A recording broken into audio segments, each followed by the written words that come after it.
Hello everyone, welcome to the YouTube channel of Get Set Law by IMS. I'm your verbal ability mentor Sanjana ma'am, and in this video let's give another go at decoding editorials.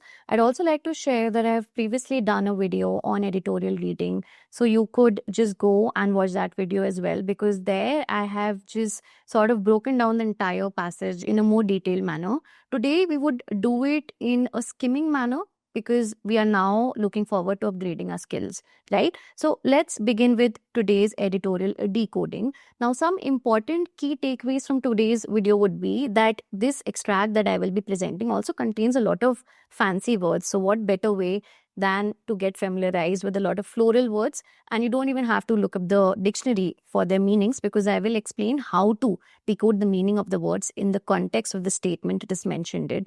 Apart from obviously decoding the central idea, understanding the very theme or backdrop of the passage, and not wanting to read every statement, because on the off chance that a passage of this nature gets asked in CLAT or any other law entrance examination, you don't really have the luxury of time. So you don't have to read everything verbatim.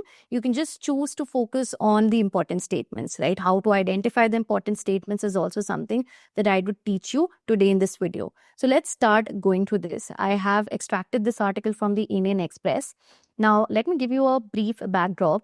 This article is written in the aftermath of the tragic Air India crash that took place in Ahmedabad, right? And it focuses on the half-hearted apology tendered by the CEO of Air India, which does not find favor with the author and the public at large. So let's focus on the title, because focusing on titles is important. That's how you have to read an editorial, if you have to read it quickly, especially. A copy-paste apology signals unreliability. So the only thing that the title apprises me of is that there's this apology which is half-hearted and it does not bode well, right? It signals unreliability. But the title alone is not going to tell you much. So let's start reading it. While aviation investigators are still trying to figure out what caused the tragic crash of Air India 171 in Ahmedabad, a litany of other embarrassing blunders have emerged. So the first word that I get today is litany. And what do you think litany could possibly imply here? Could I say a horde of other embarrassing blunders, a plethora of other embarrassing blunders, a multitude of other embarrassing blunders? So don't you think all of these words sound quite synonymous with one another? And therefore, I can understand that litany here implies a series, back-to-back series of something, a litany of other embarrassing blunders, or, maybe a multitude of something, right? So something in abundance. So this is the broader idea of the word litany, even though the literal meaning of the word is series, right? But if you're even able to estimate the meaning through the usage of the word plethora, multitude, that would also do its job, because we have to anyway wait for an option to come up, right? To choose the correct option, right? So there's a litany of other embarrassing blunders, one of which was the CEO's condolence message, or the apology that's mentioned here in the title, right? That was almost identical to an American Airlines statement. So, for central idea, I would want to write down keywords, right? Now, you don't have to make notes. I'm just trying to teach you how to read it smoothly, right? In under 4-5 minutes. You don't have to make notes for editorials, because we're just doing it for the purposes of upgrading our skills in reading comprehension. So can I say that the apology seems copy-pasted? Because it's identical to another statement issued previously. So I'm writing everything in keywords here, right? You get my drift, right? So it says that there was almost identical to an American Airlines statement made after a plane went down in Washington a couple of months ago. Now, here's what happened in the June 12th video. The CEO of Air India appeared looking stiff, his bland platitudes. The second word I have is platitudes, right? And let's just say we do not know. We are lay people and we do not know what platitudes imply here. But when you read further, it says his bland platitudes of a difficult time and doing everything we can. don't you think these are statements that we would very naturally and organically utter in such events of distress? But these are also statements that are uttered by just about everyone, right? So they are statements that are no longer interesting because they've been used so commonly. So this is essentially what platitudes mean, right? Common sayings that are not really interesting, they're not really impactful, right? And these platitudes uttered by him are falling flat. They're not finding favor with the people. Now, the problem is that though Air India did not address the plagiarism claim, so everybody's speculating that this is a plagiarized message because it seems identical to the statement made by American Airlines. It acknowledged it had drawn examples from other crashes. Now, when you read further, what the author is trying to say is in such an event of distress, right, in this situation of tragic loss, this plagiarized apology seems to be a cruel joke. Do you see why I did not read these statements here? Because they're not that important. Our purpose is to focus on a paragraph and understand the main idea. Only wait for a question to come up to really want to read everything word for word, right?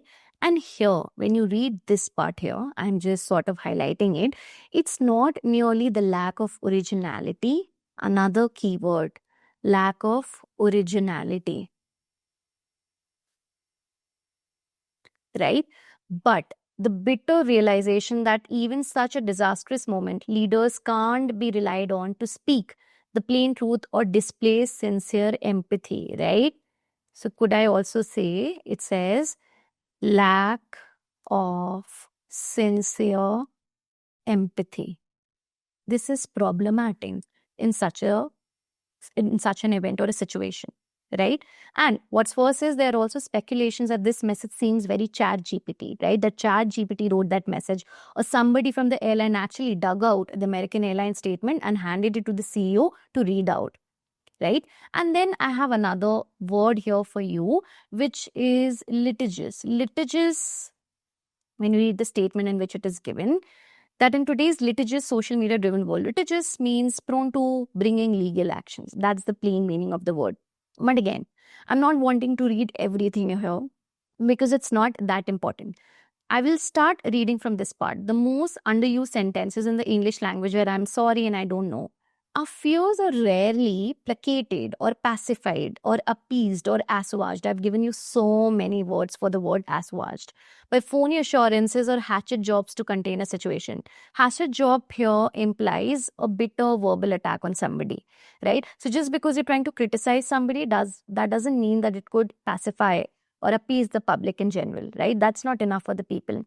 During terrible events, people have a heightened tendency for sussing out. Sussing out means to figure out inaccuracies, right? So everybody focuses more on the negatives in such situations, in situations of crisis, in situations of tragic loss, right? A policy of complete transparency is important. It is a step towards rebuilding trust institutions, right? Again, I have another very potent statement. If you remember, I told you in the beginning, there are some statements which once you start to read on a regular basis, you'll understand that this is going to catch your fascination. This perhaps could lead to the formation of the main idea. These are important statements. These are important supporting statements, right? And for example, the part here that I did not read, to me seems very peripheral in nature. Even if I remove this from the passage, my understanding of this article does not get impacted. Now, what happens in this paragraph here is that the author is now trying to exemplify the situation of what should have been done instead by two cases. There are two examples where leaders in other countries have shown exemplary compassion and empathy in such situations. One example is that of the Mayor Rudy, right, who answered in the affirmative, right? His spare words didn't gloss over people's sufferings. He conveyed his tireless support, right? Over the next few weeks, he attended 5 funerals a day, right? And then another example is tendered of that of the PM of New Zealand, right? Who showed exemplary compassion. She showed after the horrific Christchurch mosque massacre. And when you read this line here again is very potent. That leadership during tragedy is a mixture of relentlessly working a way back to stability while participating in the rights we live by. So you can utilize this information also. This is on the off chance that this passage or something along similar lines is asked in a reading comprehension passage, right? So the second last or the penultimate paragraph, as we like to call it, contains examples of how leaders should ideally be displaying empathetic behavior, which in the current case is lacking, right? And now, let me tell you something interesting. This last paragraph, the tone of the author here is quite contemplative. The author here is asking some rhetorical questions, right? What is a rhetorical question here? What do we glean from the sidelines when lives are brutally cut short this way? So the author is contemplating on the randomness, the brevity of life, and how any tragedy could befall us at any point of time.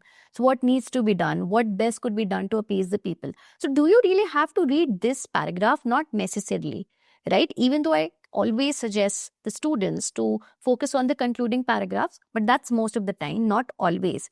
You just have to focus on the last a few lines of the concluding paragraph here, which says, whatever eventually emerges about the final minutes of the crash, the last fortnight has revealed that those in charge don't have the luxury in reflecting on it in isolation. A tragedy of this case involves us all, so you'd really expect people to be empathetic in nature here, right?